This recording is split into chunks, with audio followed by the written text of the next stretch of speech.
Ayan, isang magandang tanghali po sa ating lahat. At andito po tayo ngayon sa ating mga sagingan.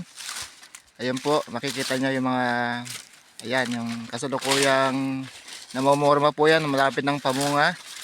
Isa po sa nakuha natin yan, na-avail po natin sa ating kasamang si Ga-Agri TV, ano. At ayun po, sa ngayon po ang amin pong ginagawa dito sa ating mga talim na saging ay nagdilinis po ang ating ano. Ay, pastor yan. Ano yan? May kuha na yan. Ay, sorry. May sakit. Oo, hindi ko nakita. Ayun. Ayun po. Yung pong may mga sakit na kagaya po niya, no. Hindi po natin pinapakuan na, no. Pinapagalaw para isang ano po natin yan. Isang galawan po natin yan. Isang ginagawa po natin yan. Lahat po na ginagamit natin dyan. Isang ano lang.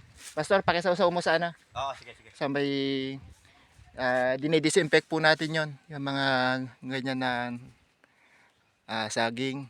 Kapag po nailagay po natin yung ating mga ginagamit po na mga itak, kampit o anumang tools na ginagamit natin sa may mga sakit na saging, katulad po yan tungro, ang tinatawag po yan tungro, ay yun po dinidisinfect natin. At ito na po yung ating mga ano. Iba po rito, direct po yung mga subwal dito, hinati-hati siya. Yung isang klase na pagtatanim po nila rito sa bundok ay ganun po. Yung subwal o yung palakay sa Katagalugan, yun po yung ano, yung ginagawa po nila. Laman po to ng ano, laman po to nung saging na ginagamit po nating pantanim. Ito po yung mga planting materials natin. Pero dito po sa banda rito, sa bandang baba, yan banda. Doon sa medyo baba po na yun. Yan po yung na-avail natin kay ano, Ga-Agri TV, no. Yan po yung na-avail po natin kay Ga-Agri TV. Ayan po, malapit ng mamunga. Yan po yung ano natin, mga na-avail na po natin kay Ga-Agri TV. Yan po. Malapit na po mamunga yan. Ang ginagawa po natin ngayon, naglilinis tayo. Nagpataba na po, nagdilip na rin tayo. Yan po, ayun, yung mga kasama nating mga nagdilinis, mga kasama nating pastor.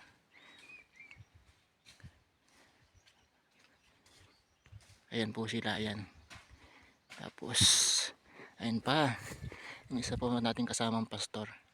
Yun. Yun po si Pastor Arman, tsaka si Pastor Nobi. Yan po. Sila po yung mga kasama po natin dito, naglilinis po ng ating mga tanim na saging. Yan po. Marami pa iba, hindi pa siya nadilip yung iba. Pero karamihan po dito nadilip na, kagaya nito. Yan. Yan. Yan po. Nadilip na po natin yan na kasalukuyan na, no? Malapit na po magbunga yan. Yan. Ayun, oh. Malapit na po siyang malapit-lapit na po maglabas ng mga ano yan, ng mga bunga o ng puso para maging bunga.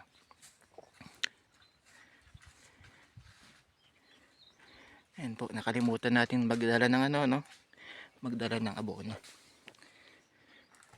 Ito pong naunuhan, nakikita po natin yung kaibahan doon sa bandang dulo. Medyo dilaw po dyan sa bandang dulo kasi nga hindi pa siya naabonohan. Samantalang dito po, green na green yan. Yan o, green na green siya. Kasi nga naabonohan po natin yan ng triple 14 and urea.